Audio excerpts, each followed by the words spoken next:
ಈಗ ನೋಡಿ ಪ್ರತಿಯೊಬ್ಬರ ಹತ್ರನೂ ಡ್ರೈವಿಂಗ್ ಲೈಸೆನ್ಸ್ ಇರುತ್ತೆ, ವೆಹಿಕಲ್ದು RC ಸರ್ಟಿಫಿಕೇಟ್ ಇರುತ್ತೆ, ಮತ್ತು ಇನ್ಶೂರೆನ್ಸ್ ಡಾಕ್ಯುಮೆಂಟ್ಗಳಿರ್ತವೆ, ಇನ್ಶೂರೆನ್ಸ್ ರಿನಿವಲ್ಗಳಿರ್ತವೆ. ತುಂಬ ಜನ ಎಲ್ಲಿ ದುಡ್ಡು ಹಾಳು ಮಾಡ್ಕೋತಾರೆ, ಉಳಿತಾಯವನ್ನು ಹಾಳುಗೆಡುತ್ತಾರೆ ಅಂತ ಹೇಳಿದ್ರೆ, ಈಗ ಇನ್ಶೂರೆನ್ಸನ್ನು ಆನ್ ಟೈಮ್ ರಿನಿವಲ್ ಮಾಡಿಸ್ಬೇಕು.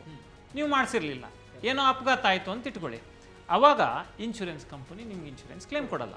ಈಗ ಉದಾಹರಣೆಗೆ ನೀವು ಹೆಲ್ತ್ ಇನ್ಶೂರೆನ್ಸ್ ಮಾಡಿಸ್ಬೇಕು, ರಿನಿವಲ್ ಮಾಡಿಸ್ಬೇಕು, ನೀವು ಹೆಲ್ತ್ ಇನ್ಶೂರೆನ್ಸ್ ರಿನಿವಲ್ ಮಾಡಿಲ್ಲ, ನಿಮಗೆ ಹೆಲ್ತ್ ಇನ್ಶೂರೆನ್ಸ್ ಕವರೇಜ್ ಸಿಗಲ್ಲ, ಆಗ ಜೇಬಿಂದ ದುಡ್ಡು ಕಟ್ಟಬೇಕು.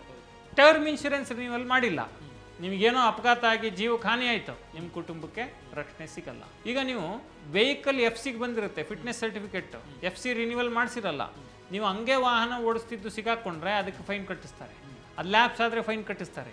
DLನ ನೀವು ರಿನಿವಲ್ ಮಾಡಿಸಲ್ಲ, ಅದಕ್ಕೆ ಫೈನ್ ಕಟ್ತಾರೆ. ಎಷ್ಟು ದುಡ್ಡು ಅನಗತ್ಯವಾಗಿ ಹೀಗೆ ಪೋಲಾಗುತ್ತೆ. ನೀವು ಶಿಸ್ತಿನಿಂದ ಎಲ್ಲ ಡಾಕ್ಯುಮೆಂಟ್ಗಳನ್ನು ಕ್ರಮಬದ್ಧವಾಗಿ ನಿರ್ವಹಣೆ ಮಾಡದೇ ಇದ್ದರೆ ಅನ್ನೋದಕ್ಕೆ ಇದೊಂದು example. Boss Vala, B the boss.